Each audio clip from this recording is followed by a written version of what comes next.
Bentrovati.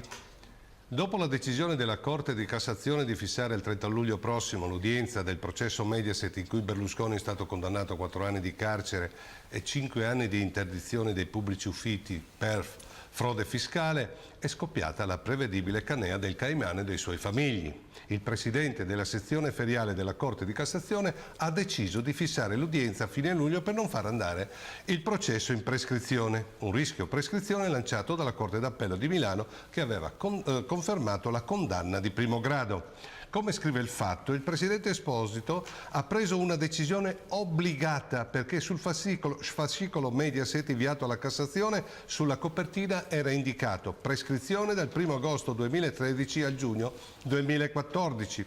La norma dice che è la sezione competente della Cassazione a esaminare le carte ed indicare sulla copertina l'eventuale rischio di prescrizione del reato, sul suggerimento degli stessi giudici d'appello.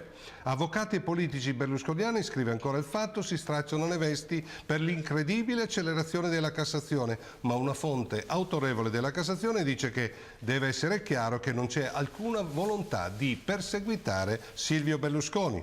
Infatti, il rischio di una prescrizione impone di fissare la prima udienza utile per scongiurarla. Lo dice il decreto organizzativo di più di un anno fa varato dal primo presidente della Cassazione Ernesto Lupo, in cui è previsto che i processi prossimi alla prescrizione, anche parziali o intermedia, la Cassazione penale deve procedere d'urgenza. Come vedete, nessuna forzatura è stata fatta per il Caimano. È la legge e deve valere per tutti. La sezione feriale che dovrà giudicare il Caimano è composta da giudici di diverse sezioni scelti in base della disponibilità e dell'anzianità.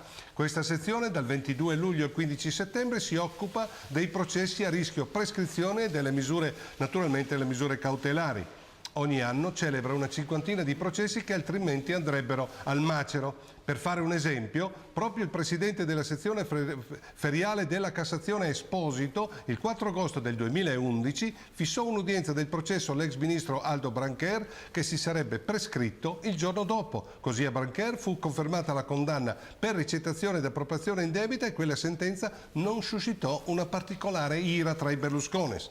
Il problema della prescrizione in questo processo Mediaset è emerso dopo uno studio di diversi fattori legati a una delle tante leggi ad personam berlusconiane, la ex Cirielli che dimezza per alcuni reati la prescrizione ed un complicato calcolo delle pause forzate del processo a causa anche dei vari lodi varati sempre dai governi Berlusconi e alle motivazioni della condanna soprattutto all'interdizione dei pubblici uffici.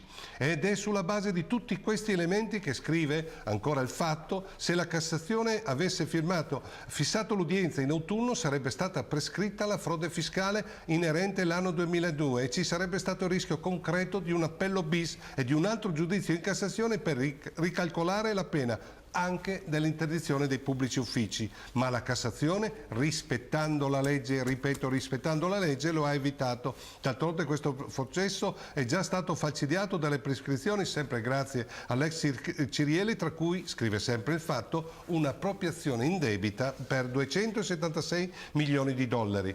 In una mia isola, dopo la nascita del governo Letta, avevo scommesso con voi che questo governo sarebbe andato in crisi non perché non riesce a trovare soluzioni ai gravi problemi che affliggono il nostro Paese, ma quando qualche processo di Berlusconi andrà a sentenza definitiva. Oggi ci siamo quasi e il PDL minaccia di bloccare il Parlamento. Alcuni PDLini aizzano la piazza contro i giudici, altri ancora vorrebbero che tutti i parlamentari PDL si dimettessero. Mentre il Paese sta attraversando un momento molto complicato economicamente, il Parlamento e il Governo sono appesi alla decisione di un uomo disperato che forse fra qualche settimana non potrà neppure sedere sugli scranni del Parlamento. Eppure, quando Berlusconi apprese la notizia della condanna in appello per frode fiscale, disse che la sentenza era ingiusta perché è innocente e per questo ha fatto ricorso in Cassazione, chiedendo pure a gran voce che il processo si svolgesse rapidamente per far valere le sue ragioni. Per cui dovrebbe gioire del fatto che la Cassazione abbia fissato l'udienza al 30 luglio prossimo. In questo modo, assistito da un avvocato cassazionista tra i più prestigiosi in Italia come l'avvocato Coppi, avrebbe la possibilità possibilità di dimostrare agli italiani che la Corte d'Appello di Milano, condannandolo, aveva preso un grosso granchio. Ma evidentemente la sua reazione e quelle dei suoi maggiordomi nasconde una realtà diversa. Lui sa di essere colpevole e teme che la sentenza diventi definitiva, per cui delle due l'una: o è innocente e quindi dovrebbe essere felice per la decisione della Cassazione, oppure è angosciato perché sa di essere stato preso con le mani nella marmellata. Valutate voi se è sereno o angosciato, ma i cittadini tutti hanno il diritto di sapere se chi ha in mano le sorti del governo sia una persona per bene oppure un mascalzone. È buio, davvero, è buio nel nostro paese, è calata la notte sulla nostra Repubblica. Ci vediamo mercoledì prossimo.